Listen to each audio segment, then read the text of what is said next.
Hello, അപ്പോൾ ഇന്നത്തെ recipe നല്ല അടിപൊളിയായിട്ട് നമുക്ക് എളുപ്പത്തിൽ ഒറ്റ മാവ് വെച്ചിട്ട് നമുക്ക് ചെയ്യാൻ പറ്റുന്ന 3 തരം ബ്രേക്ക്ഫാസ്റ്റ് വിഭവങ്ങളും ഇതിൻ്റെ കൂടെ കഴിക്കാനായിട്ട് കോംബോ ആയിട്ട് നല്ല അടിപൊളി പെട്ടെന്ന് നമുക്ക് 5 മിനിറ്റ് കൊണ്ട് ചെയ്യാൻ പറ്റുന്ന സാമ്പാറും നല്ല വെറൈറ്റി ആയിട്ടുള്ളൊരു ചമ്മന്തിയൊക്കെയാണ് കേട്ടോ ഇന്ന് ഷെയർ ചെയ്യുന്നത്. അപ്പോൾ നമുക്ക് നോക്കാം. എല്ലാം എളുപ്പമാണ് ഉണ്ടാക്കിയെടുക്കാനായിട്ട്. പിന്നെ എപ്പോഴും പറയാറുള്ള പോലെ ഡിസ്ക്രിപ്ഷനിൽ മെൻഷൻ ചെയ്യുന്നുണ്ട് ഓരോന്നും. അപ്പോൾ നമുക്ക് നോക്കാം. അപ്പോൾ നമുക്ക് ആദ്യം ഇതിലേക്കുള്ള മാവൊന്ന് അരച്ചെടുക്കാം. അപ്പോൾ ഇതിന് വേണ്ടിയിട്ട് 2 കപ്പ് ദോശ റൈസാണ് കേട്ടോ ഞാൻ എടുത്തിട്ടുള്ളത്. നിങ്ങൾക്ക് വേണമെങ്കിൽ ഇഡലി റൈസ് എടുക്കാം. ഇഡലി റൈസ് ഉണ്ടെങ്കിൽ ഒന്നും കൂടെ നല്ലതാണ്. ഇല്ലാന്നുണ്ടെങ്കിൽ ദോശ റൈസും കുഴപ്പമില്ല കേട്ടോ. 2 കപ്പ് ദോശ റൈസിന് നേരെ പകുതി 1 കപ്പ് ഉഴുന്നാണ് എടുത്തിട്ടുള്ളത്. ഇത് രണ്ടും കൂടെ കഴുകിയെടുത്ത ശേഷം നന്നായി കുതിർത്ത് വെച്ചിട്ടുള്ള അരിയാണ്. കഴുകിയെടുത്ത ശേഷം നന്നായിട്ട് കുതിർത്ത് വെക്കുക. പിന്നെ ദോശ റൈസ് നമ്മൾ കുതിർത്ത് വെക്കുമ്പോൾ 1 ടീസ്പൂൺ ഉലുവയും കൂടെ ചേർത്തിട്ടുണ്ട്. ഇതിൻ്റെ കൂടെ തന്നെ 1 ടീസ്പൂൺ ഉലുവയും കൂടെ ചേർത്തിട്ടാണ് കുതിർത്ത് വെച്ചിട്ടുള്ളത് കഴുകിയെടുത്ത ശേഷം. ഇനി നമുക്കിത് സെപ്പറേറ്റ് ആയിട്ട് തന്നെ അരച്ചെടുക്കാം. ആദ്യം അരി അരച്ചെടുക്കാം. ഇനി ഇതിലോട്ട് 1/2 കപ്പ് ചോറ് ചേർത്ത് കൊടുക്കുന്നുണ്ട്. ഏത് അരിയുടെ ചോറാണെങ്കിലും കുഴപ്പമില്ല. പുഴുക്കലരി അല്ലെങ്കിൽ വൈറ്റ് റൈസ് ഏത് അരിയാണെങ്കിലും കുഴപ്പമില്ല. ഇനി ഇതിലോട്ട് പാകത്തിന് വെള്ളം ചേർത്തിട്ട് നന്നായിട്ട് അരച്ചെടുക്കുക. കുറച്ച് തിക്കായിട്ട് തന്നെ അരച്ചെടുക്കുക. അങ്ങനെ ഒരുപാട് ലൂസാക്കി എടുക്കണ്ട. അപ്പോൾ ഇത് അരച്ചെടുത്തിട്ടുണ്ട്. ഇനി നമുക്ക് ഉഴുന്നും കൂടി അരച്ചെടുക്കാം. ഉഴുന്ന് അരച്ചെടുക്കുമ്പോൾ എത്രത്തോളം നല്ല ഫ്ലഫി ആയിട്ട് നല്ല മഷി പോലെ അരച്ചെടുക്കാൻ പറ്റുന്നുണ്ടോ അത്രയും നല്ല മഷി പോലെ അരച്ചെടുക്കുക. പക്ഷെ നമ്മൾ അങ്ങനെ അരച്ചെടുക്കുമ്പോൾ ബ്ലെൻഡറൊന്നും ഒരുപാട് ചൂടാകാൻ വേണ്ടിയിട്ട് നിൽക്കണ്ട കേട്ടോ. കുറച്ച് തണുത്ത വെള്ളമൊക്കെ ചേർത്തിട്ട് അരച്ചെടുക്കുകയാണെങ്കിൽ ഒന്നും കൂടെ നല്ലതാണ്. അല്ലെങ്കിൽ ഐസ് ക്യൂബ്സ് ഇട്ട് കൊടുക്കാം. ഇങ്ങനെ ചെയ്യുകയാണെങ്കിൽ നമുക്ക് ഇഡലിയൊക്കെ നമുക്ക് ഈ ഒരു മാവിൽ തന്നെ ഉണ്ടാക്കിയെടുക്കാം. നല്ല സോഫ്റ്റ് ആയിട്ടുള്ള ഇഡലിയൊക്കെ നമുക്ക് ഉണ്ടാക്കിയെടുക്കാൻ പറ്റുന്നുണ്ട്.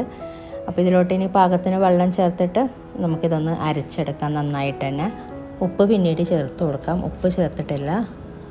അപ്പോൾ ഇതും നന്നായി അരച്ചെടുത്തിട്ടുണ്ട്. ഇനി നമുക്ക് ഈ ഒരു പാത്രത്തിലോട്ട് തന്നെ ആക്കി കൊടുക്കാം. എന്നിട്ട് നന്നായിട്ട് മിക്സ് ചെയ്തെടുക്കാം. നമ്മൾ മിക്സ് ചെയ്തെടുക്കുമ്പോൾ ഒരു മരത്തവി വെച്ചിട്ട് മിക്സ് ചെയ്തെടുക്കുകയാണെങ്കിൽ ഏറ്റവും നല്ലത്. അതുപോലെ കൈ വെച്ചിട്ട് നമ്മൾ കൈ കൊണ്ട് തന്നെ ഇളക്കിയെടുക്കുകയാണെങ്കിൽ ഒന്നും കൂടെ നല്ലത് തന്നെയാണ്. അപ്പോൾ ഞാൻ ഒരുപാട് വീഡിയോ ചെയ്തിട്ടുണ്ടായിരുന്നു കേട്ടോ. മുമ്പൊക്കെ ഇഡലിയൊക്കെ നല്ല സോഫ്റ്റായി കിട്ടാൻ വേണ്ടിയിട്ടുള്ള ടിപ്പും ഒക്കെ മരത്തവിയൊക്കെ വെച്ചിട്ട് പല അരി വെച്ചിട്ട് നമുക്ക് ഇഡലി ഉണ്ടാക്കിയെടുക്കാം. ഇത് ഇഡലി മാത്രമല്ല കേട്ടോ, നമുക്ക് ദോശയാണെങ്കിലും എന്തും നമുക്ക് ഉണ്ടാക്കിയെടുക്കാം. റേഷൻ പുഴുക്കലരി വെച്ചിട്ടും അല്ലാതെ മട്ട റൈസ് വെച്ചിട്ടും ഒക്കെ നമുക്ക് ഉണ്ടാക്കിയെടുക്കാം. അതൊക്കെ മുമ്പ് ചെയ്തിട്ടുണ്ടായിരുന്നു.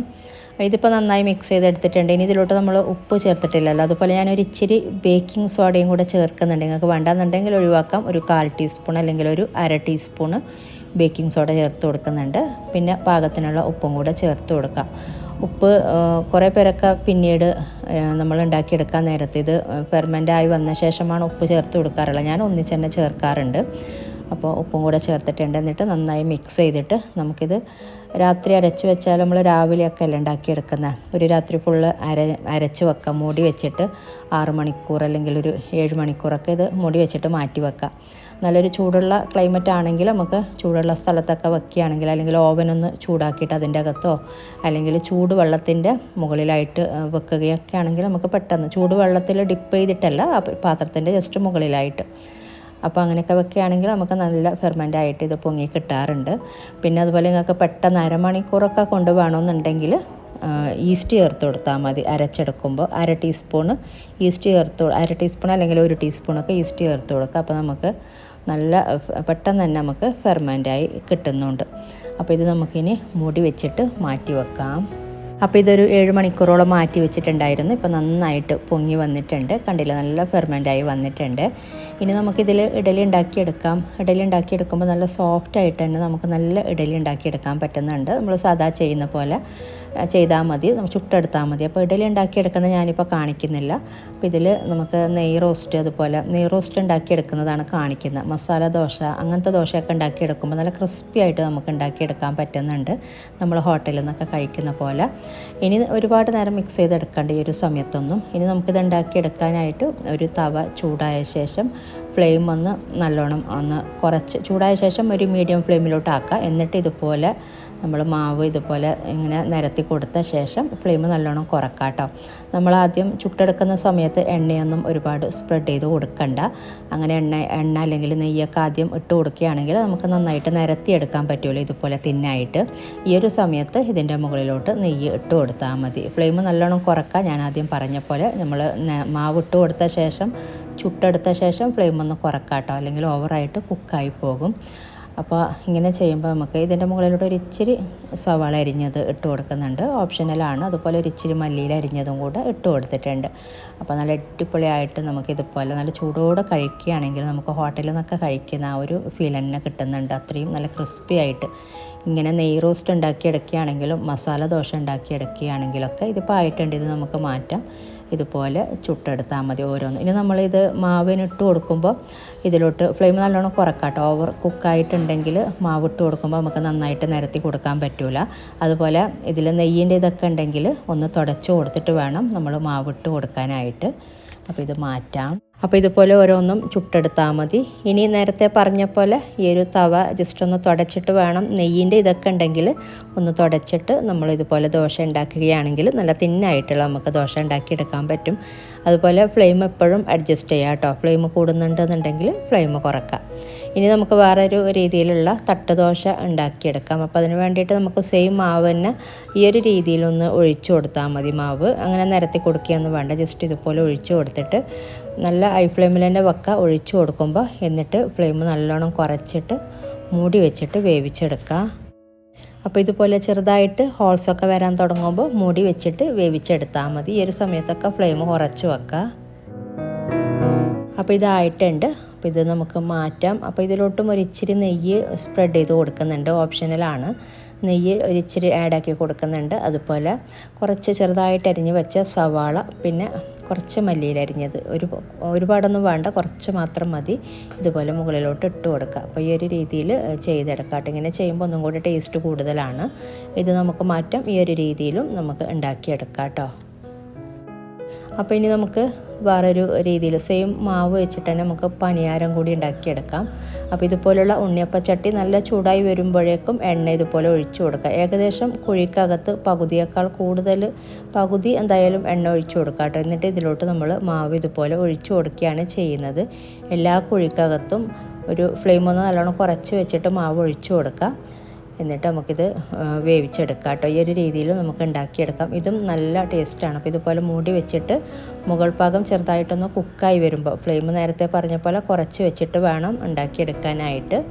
അപ്പോൾ ഇതിൻ്റെ മുകൾ ഭാഗം ചെറുതായിട്ട് കുക്കായി വന്നിട്ടുണ്ട്. അപ്പോൾ നമുക്ക് ഇതുപോലെ തിരിച്ചിട്ട് കൊടുത്തിട്ട് മറ്റേ സൈഡും കൂടെ ചെറുതായിട്ട് കളറ് മാറുമ്പോൾ മാറ്റാം. ഈ ഒരു രീതിയിൽ ചെയ്തെടുക്കുമ്പോഴും നല്ല ടേസ്റ്റാണ് കഴിക്കാനായിട്ട്. നല്ല സാമ്പാറോ ചമ്മന്തിയോ എന്തിൻ്റെ കൂടെയും നല്ലൊരു കോമ്പിനേഷനാണ് കേട്ടോ ഈ ഒരു പണിയാരം. അപ്പോൾ ഈ ഒരു രീതിയിലും ഉണ്ടാക്കിയെടുക്കാം. നമുക്ക് ഇഡലി മാവൊക്കെ ഉണ്ടാക്കി ബാക്കിയൊക്കെ ഉള്ള മാവിലൊക്കെ നമുക്ക് ഇതുപോലെ ഫ്രിഡ്ജിലൊക്കെ മാവുണ്ടെങ്കിൽ ഇതുപോലെ രാവിലെ ആണെങ്കിലും വൈകുന്നേരമാണെങ്കിലൊക്കെ നമുക്ക് ഉണ്ടാക്കിയെടുക്കാം. അപ്പോൾ ഇത് ആയിട്ടുണ്ട്. ഇത് മാറ്റാം. അപ്പോൾ കണ്ടില്ല, നല്ല അടിപൊളിയായിട്ട് നമുക്ക് എളുപ്പത്തിൽ ചെയ്യാൻ പറ്റുന്ന ഒരു വിഭവമാണിത്. അപ്പോൾ ഇത് മാത്രമല്ല കേട്ടോ, ഇനിയും നമുക്ക് ഒരുപാട് വിഭവങ്ങൾ ഇഡലി മാവ് അല്ലെങ്കിൽ ദോശമാവിലൊക്കെ നമുക്ക് ഉണ്ടാക്കിയെടുക്കാം. ഞാൻ ചെയ്തിട്ടുണ്ട്. അപ്പോൾ ഈ ഒരു രീതിയിൽ വേണമെങ്കിലും നമുക്ക് ഉണ്ടാക്കിയെടുക്കാം. ഇനി ഇതിലൊക്കെ നമുക്ക് നല്ല അടിപൊളിയായിട്ടുള്ളൊരു സാമ്പാർ ഉണ്ടാക്കിയാലോ, പെട്ടെന്ന് ഉണ്ടാക്കിയെടുക്കാൻ പറ്റുന്നൊരു സാമ്പാറാണ്. നല്ല ടേസ്റ്റുണ്ട് കഴിക്കാനായിട്ട്. അപ്പോൾ നോക്കാം അല്ലേ. അപ്പോൾ ഇതിന് വേണ്ടിയിട്ടൊരു കുക്കറിലോട്ട് തുവരപ്പരിപ്പ് ചേർത്ത് കൊടുക്കാം. 3/4 കപ്പ് തുവരപ്പരിപ്പാണ് എടുത്തിട്ടുള്ളത്. നിങ്ങൾക്ക് വേണമെങ്കിൽ 1 കപ്പ് വരെ എടുക്കാം കേട്ടോ. 3/4 കപ്പ് മുതൽ 1 കപ്പ് വരെ എടുക്കാം. ഞാൻ 3/4 കപ്പാണ് എടുത്തിട്ടുള്ളത്. കഴുകി എടുത്ത് വെച്ചിട്ടുള്ള തുവരപ്പരിപ്പാണ് ഇട്ട് കൊടുത്തിട്ടുള്ളത്. പിന്നെ ഇതിലോട്ട് വേണ്ടത് 2 വലിയ തക്കാളി ചേർത്ത് കൊടുക്കുന്നുണ്ട്, ഒന്ന് കട്ട് ചെയ്തിട്ട്. അതുപോലെ 2 പച്ചമുളക്, പിന്നെ കുറച്ച് ഉലുവ ചീരയും കൂടെ ചേർത്ത് കൊടുക്കുന്നുണ്ട്. കയ്യിൽ ഇല്ലയെന്നുണ്ടെങ്കിൽ ചേർത്ത് കൊടുത്തില്ലെങ്കിലും കുഴപ്പമില്ല കേട്ടോ. ഒരുപാടൊന്നുമില്ല, കുറച്ച് മാത്രമാണ് ചേർത്ത് കൊടുത്തിട്ടുള്ളത്. നിങ്ങൾക്ക് വേണമെങ്കിൽ ഇത് പിന്നീട് ചേർത്ത് കൊടുക്കാം. ഇതെന്തായാലും പെട്ടെന്ന് വേവുന്ന ഇതാണല്ലോ. അതുപോലെ നിങ്ങൾക്ക് ഉലുവ ചീരക്ക് പകരം വേറെ എന്തെങ്കിലും വെജിറ്റബിൾസ് വേണമെന്നുണ്ടെങ്കിൽ അങ്ങനെയും ചേർത്ത് കൊടുക്കാം കേട്ടോ. അല്ലെങ്കിൽ ഒന്നും ചേർത്ത് കൊടുത്തില്ലെങ്കിലും കുഴപ്പമില്ല. പാകത്തിനുള്ള ഉപ്പാണ് ചേർത്ത് കൊടുത്തിട്ടുള്ളത്. ഇനി വേണ്ടത് ഇതിലോട്ട് കുറച്ച് മഞ്ഞൾപ്പൊടി ചേർത്ത് കൊടുക്കുന്നുണ്ട്. പിന്നെ പാകത്തിന് വെള്ളം ചേർത്തിട്ട് ഇതൊന്ന് വേവിച്ചെടുക്കാം. ഒറ്റ വിസിൽ, 1 വിസിൽ അല്ലെങ്കിൽ 2 വിസിൽ വരുമ്പോൾ തന്നെ ഫ്ലെയിം ഓഫ് ചെയ്യാം കേട്ടോ. ഒന്ന് നന്നായിട്ടൊന്ന് ഉടഞ്ഞ് വരുന്ന പരുവത്തിലൊന്ന് വേവിച്ചെടുത്താൽ മതി. അപ്പോൾ ഈ ഒരു മെത്തി ലീഫ് നിങ്ങൾക്ക് വേണമെങ്കിൽ പിന്നീട് ചേർക്കുന്നെങ്കിൽ പിന്നീട് ചേർത്ത് കൊടുക്കാം, അല്ലാന്നുണ്ടെങ്കിൽ ഒന്നിച്ച് ചേർക്കുന്നെങ്കിലും കുഴപ്പമില്ല. ഇനി നമുക്കിത് മൂടി വെച്ചിട്ട് വേവിച്ചെടുക്കാം. ഒരു വിസിൽ അല്ലെങ്കിൽ 2 വിസിൽ വരുമ്പോൾ തന്നെ ഫ്ലെയിം ഓഫ് ചെയ്യാം കേട്ടോ. അപ്പോൾ ഇത് നമുക്ക് വേവിച്ച് മാറ്റി വെക്കാം. ഇനി ഒരു പാത്രം ചൂടാകുമ്പോൾ കുറച്ച് എണ്ണ ചേർത്ത് കൊടുക്കാം. ഇതൊന്ന് ചൂടായി വരുമ്പോഴേക്കും ഇതിലോട്ട് കടുക് ഇട്ടിട്ടൊന്ന് പൊട്ടിച്ചെടുക്കാം ആദ്യം. അപ്പോൾ കടുക് പൊട്ടി വരുമ്പോഴേക്കും ഒരു 1/4 ടീസ്പൂൺ ഉലുവ ചേർത്ത് കൊടുക്കുക. പിന്നെ ഒരു 2-3 ഉണക്കമുളക് ചേർത്ത് കൊടുക്കുന്നുണ്ട്. ഇനി വേണ്ടത് ഇതിലോട്ട് 2 അത്യാവശ്യം നല്ല വലിയ 2 സവാള ഒന്ന് സ്ക്വയറായിട്ട് കട്ട് ചെയ്തിട്ട് ചേർത്ത് കൊടുക്കുക കേട്ടോ. ഒന്ന് അടർത്തി എടുത്തിട്ട് തന്നെ ചേർത്ത് കൊടുക്കുക. ഓരോന്നും സെപ്പറേറ്റ് ആക്കി എടുത്തിട്ട് ഒരു സ്ക്വയർ പീസ് പോലെ കട്ടാക്കിയ സവാളയാണ് ചേർത്ത് കൊടുത്തിട്ടുള്ളത്. ഇനി ഇത് ചെറുതായിട്ടൊന്ന് വഴന്ന് വരട്ടെ. ഇനി ഇതിലോട്ട് നമുക്ക് കുറച്ച് കാര്യങ്ങൾ ചേർത്ത് കൊടുക്കാനുണ്ട്. അപ്പോൾ ഇത് ചെറുതായിട്ടൊന്ന് വാടി വന്നിട്ടുണ്ട്. ഇനി ഇതിലോട്ട് നമുക്ക് പൊടികൾ ചേർത്ത് കൊടുക്കാം. ഫ്ലെയിം നല്ലോണം കുറച്ച് വെക്കാം ഈ ഒരു സമയം. ആദ്യം ഇതിലോട്ട് ചേർക്കുന്ന 1.5 ടീസ്പൂണ് കാശ്മീരി ചില്ലി പൗഡറാണ്. 1 ടീസ്പൂൺ പിന്നെ 1/2 ടീസ്പൂൺ ചേർത്ത് കൊടുത്തിട്ടുണ്ട്. അതുപോലെ 1 ടീസ്പൂൺ മല്ലിപ്പൊടി ചേർത്ത് കൊടുക്കുക. 1 ടീസ്പൂൺ തന്നെ ചേർത്ത് കൊടുക്കുക കേട്ടോ മല്ലിപ്പൊടി. പിന്നെ വേണ്ടത് sambar powder 3 table spoon sambar പൗഡറാണ് ഞാൻ ഇതിലോട്ട് ചേർത്ത് കൊടുക്കുന്നത്. ഹോം മെയ്ഡായിട്ട് തന്നെ ഉണ്ടാക്കിയെടുത്തിട്ടുള്ള തേങ്ങയൊക്കെ വറുത്തരച്ചുണ്ടാക്കിയെടുത്തിട്ടുള്ള സാമ്പാർ പൗഡറാണ്. 3 ടേബിൾ സ്പൂണോളം ചേർത്ത് കൊടുത്തിട്ടുണ്ട്. പിന്നെ ഒരിച്ചിരി കായപ്പൊടിയും കൂടെ ചേർത്തിട്ട് നമുക്കിതൊന്ന് ചെറുതായിട്ടൊന്ന് വഴറ്റി കൊടുക്കുക. അപ്പോൾ നിങ്ങളുടെ കയ്യിൽ ഏതാണോ ഉള്ള സാമ്പാർ പൊടി ചേർത്ത് കൊടുത്താൽ മതി. നമ്മൾ ഹോം മെയ്ഡായിട്ട് തേങ്ങയൊക്കെ വറുത്തരച്ച് പൊടിച്ചുണ്ടാക്കിയെടുക്കുന്ന സാമ്പാർ പൊടി പറഞ്ഞൊരു ടേസ്റ്റാണ്. ഞാൻ ചെയ്തിട്ടുണ്ടായി ഈ ഒരു പൊടി ഉണ്ടാക്കിയെടുക്കുന്നത്.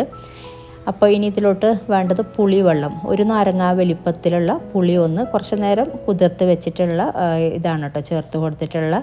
പുളിയോട് കൂടി തന്നെ ചേർത്ത് കൊടുത്തിട്ടുണ്ട്. ഒരു 1/4 കപ്പ് വെള്ളത്തിലൊക്കെ കുതിർത്ത് വെച്ചാൽ മതി. എന്നിട്ട് മൊത്തത്തിൽ പുളിയോട് കൂടിയിട്ട് തന്നെ ചേർത്ത് കൊടുക്കുക, പിഴിഞ്ഞിട്ടല്ല, മൊത്തത്തിൽ തന്നെ ചേർത്ത് കൊടുത്തിട്ടുണ്ട്. പിന്നെ ഇതിലോട്ട് ചേർത്ത് കൊടുക്കുന്നത് നമ്മൾ വേവിച്ചെടുത്തിട്ടുള്ള പരിപ്പ്. വെന്തപ്പോൾ ഞാൻ ഫ്ലെയിം ഓഫ് ചെയ്തിട്ടുണ്ടായിന്. അപ്പോൾ ഒന്ന് വെന്തു അടയുന്ന പരുവത്തിൽ തന്നെ വേവിച്ചെടുക്കുക. പിന്നെ ഒരു ഇച്ചിരി വെള്ളവും കൂടെ നോക്കിയിട്ട് ചേർത്ത് കൊടുക്കുക, ഒരുപാടൊന്നും വേണ്ട. എന്നിട്ട് നന്നായിട്ടൊന്ന് തിളപ്പിച്ചെടുക്കുക. പിന്നെ കറിവേപ്പില വഴറ്റിയെടുക്കുന്ന കൂട്ടത്തിലൊക്കെ കറിവേപ്പില ചേർത്ത് കൊടുക്കുക കേട്ടോ. അപ്പോൾ എൻ്റെ കയ്യിൽ ഇല്ലാത്ത കൊണ്ട് ഞാൻ ചേർത്ത് കൊടുത്തിട്ടില്ല. പിന്നെ ഉപ്പ് നോക്കിയിട്ട് ഉപ്പ് ചേർത്ത് കൊടുക്കുക. നമ്മൾ ആദ്യം വേവിക്കുമ്പോൾ ഉപ്പ് ചേർത്തിട്ടുണ്ടായിന്, അപ്പോൾ നോക്കിയിട്ട് ചേർത്ത് കൊടുക്കുക. പിന്നെ അതുപോലെ മഞ്ഞൾപ്പൊടി മസാലയൊക്കെ വഴറ്റുന്ന കൂട്ടത്തിൽ ചേർത്ത് കൊടുത്താലും മതി. അല്ലാന്നുണ്ടെങ്കിൽ മുളക് പൊടിയൊക്കെ നമ്മൾ വഴറ്റിയെടുത്തില്ല, ആ ഒരു സമയത്ത് ചേർത്ത് കൊടുത്താലും മതി. അല്ലാന്നുണ്ടെങ്കിൽ ഈ ഒരു സമയത്ത് ഒരു ഇച്ചിരി മഞ്ഞൾപ്പൊടിയും കൂടെ ചേർത്ത് കൊടുക്കുന്നുണ്ട്. എന്നിട്ട് നമുക്കിത് നന്നായിട്ടൊന്ന് തിളപ്പിച്ചെടുക്കാം. അപ്പോൾ ഇനി ഇത് തിളച്ചുകൊണ്ടിരിക്കുന്ന സമയത്ത് നേരത്തെയും ചേർത്ത് കൊടുക്കാം കേട്ടോ. ഒരു 2 ടേബിൾ സ്പൂൺ ശർക്കരയും കൂടെ ചേർത്ത് കൊടുക്കുന്നുണ്ട്. അപ്പോൾ പെട്ടെന്ന് ഇത് മിക്സായി കിട്ടുന്നുണ്ടല്ലോ. ഒന്നും കൂടെ ഇടയ്ക്ക് ഇതുപോലെ ഇളക്കി കൊടുക്കുക. നമ്മൾ തിളപ്പിച്ചെടുക്കുമ്പോൾ ഇടയ്ക്കിടയ്ക്ക് ഇളക്കി കൊടുക്കണം. 2 ടേബിൾ സ്പൂൺ അല്ലെങ്കിൽ ഒരു ചെറിയ കഷ്ണം ശർക്കര ചേർത്ത് കൊടുത്താൽ മതി. വേണ്ടാന്നുണ്ടെങ്കിൽ ഒഴിവാക്കാം. പക്ഷേ ചേർത്ത് കൊടുക്കുമ്പോൾ ചെറിയൊരു മധുരവും അതുപോലെ എരിവും പുളിയും ഒക്കെയുള്ള നല്ല അടിപൊളിയായിട്ടുള്ള പെട്ടെന്ന് ചെയ്തെടുക്കാൻ പറ്റുന്ന സാമ്പാറാണ്. നമുക്ക് ചോറിൻ്റെ കൂടെ ആണെങ്കിലും അല്ലാന്നുണ്ടെങ്കിലും ദോശയുടെ കൂടെ ഇഡലിയുടെ കൂടെ എല്ലാത്തിൻ്റെ കൂടെയും കഴിക്കാൻ പറ്റിയ നല്ല അടിപൊളിയായിട്ടുള്ളൊരു സാമ്പാറാണ്. നമുക്ക് പെട്ടെന്ന് ചെയ്തെടുക്കാനും പറ്റും. അപ്പോൾ ഈ ഒരു രീതിയിൽ ട്രൈ ചെയ്യാത്തവർ ഒന്ന് ട്രൈ ചെയ്ത് നോക്കാം കേട്ടോ. ഒരുപാട് പച്ചക്കറികളൊന്നും ചേർക്കാതെ കുറേ നമ്മൾ പച്ചക്കറി അരിഞ്ഞെടുക്കാനുള്ള സമയമൊന്നും ഇല്ലാന്നുണ്ടെങ്കിലൊക്കെ നമുക്ക് രാവിലെയൊക്കെ പെട്ടെന്ന് ചെയ്തെടുക്കാൻ പറ്റുന്ന ഒരു സാമ്പാറാണ്. അപ്പോൾ ഈ ഒരു രീതിയിൽ ട്രൈ ചെയ്യാത്തവർ ട്രൈ ചെയ്ത് നോക്കുക. അപ്പോൾ ഫ്ലെയിം ഓഫ് ചെയ്തിട്ടുണ്ട്. ഇനി നമുക്കൊരു ചമ്മന്തിയും കൂടി ഉണ്ടാക്കിയെടുക്കാം. അപ്പോൾ ഇതിന് വേണ്ടിയിട്ട് 1 കപ്പ് ചിരകിയ തേങ്ങയാണ് കേട്ടോ എടുത്തിട്ടുള്ളത്. ഇതൊരു ബ്ലെൻഡറിലോട്ട് ഇട്ട് കൊടുക്കാം. 1 കപ്പ് നിറച്ചെണ്ണ എടുത്തിട്ടുണ്ട്. പിന്നെ വേണ്ടത് ഇതിലോട്ട് ഒരു പകുതി സവാള മതിയാകും. ഒരു സവാളയുടെ പകുതി ഒന്ന് ചെറുതായിട്ട് കട്ട് ചെയ്തിട്ട് ഇട്ട് കൊടുക്കുക. ചെറുതായിട്ട് നല്ല കേട്ടോ, ഒന്ന് കട്ട് ചെയ്തിട്ട് ഇട്ട് കൊടുത്താൽ മതി. പിന്നെ വേണ്ടത് ഒരു ചെറിയ കഷ്ണം ഇഞ്ചി ചേർത്ത് കൊടുക്കുന്നുണ്ട്. ഒരു 1/4 ഇഞ്ച് സൈസിലുള്ളതിനേക്കാളും കുറച്ച് കുറവ് തന്നെ. പിന്നെ കുറച്ച് പുളി ചേർത്ത് കൊടുക്കുന്നുണ്ട്. അതുപോലെ ഒരു 4-5 പച്ചമുളക്, നല്ല വലിയ പച്ചമുളകാണെങ്കിൽ 3-4 ചേർത്ത് കൊടുത്താൽ മതി. പിന്നെ കുറച്ച് മല്ലിയിൽ അരിഞ്ഞതും കൂടെ ചേർത്ത് കൊടുക്കുന്നുണ്ട്.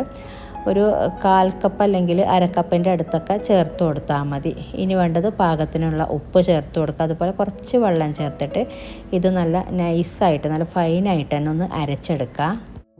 അപ്പോൾ ഇത് അരച്ചെടുത്തിട്ടുണ്ട്. നമുക്കിതൊരു പാത്രത്തിലോട്ട് ആക്കി കൊടുക്കാം. ഞാനിനി വറവിടുന്നില്ല. വേണമെന്നുണ്ടെങ്കിൽ കടുക് പൊട്ടിച്ചിട്ട് വറവിടാം, തിളപ്പിച്ചെടുക്കണ്ട. അതുപോലെ മല്ലിയിലയുടെ ഫ്ലേവർ ഇഷ്ടമല്ല എന്നുണ്ടെങ്കിൽ അളവ് കുറക്കാം കേട്ടോ. കൂടുതൽ വേണ്ടാന്നുണ്ടെങ്കിൽ കുറച്ച് ചേർത്ത് കൊടുത്താൽ മതി. അപ്പോൾ നല്ല അടിപൊളിയായിട്ടുള്ള ചമ്മന്തിയും കൂടി റെഡി ആയിട്ടുണ്ട്. അപ്പോൾ ഇതൊക്കെയാണ് കേട്ടോ ഇന്നത്തെ വീഡിയോയിൽ അപ്പോൾ ഇന്നത്തെ വീഡിയോ ഇഷ്ടമായാൽ ലൈക്ക് ചെയ്യാനും കമൻറ്റ് ചെയ്യാനും ഷെയർ ചെയ്യാനും നിങ്ങൾ സബ്സ്ക്രൈബ് ചെയ്യാത്തവരാണെങ്കിൽ സബ്സ്ക്രൈബ് ചെയ്യാനും മറക്കരുത്. അപ്പോൾ ഇതുപോലെ നല്ല റെസിപ്പിയുമായിട്ട് മറ്റൊരു വീഡിയോയിൽ കാണാം. താങ്ക്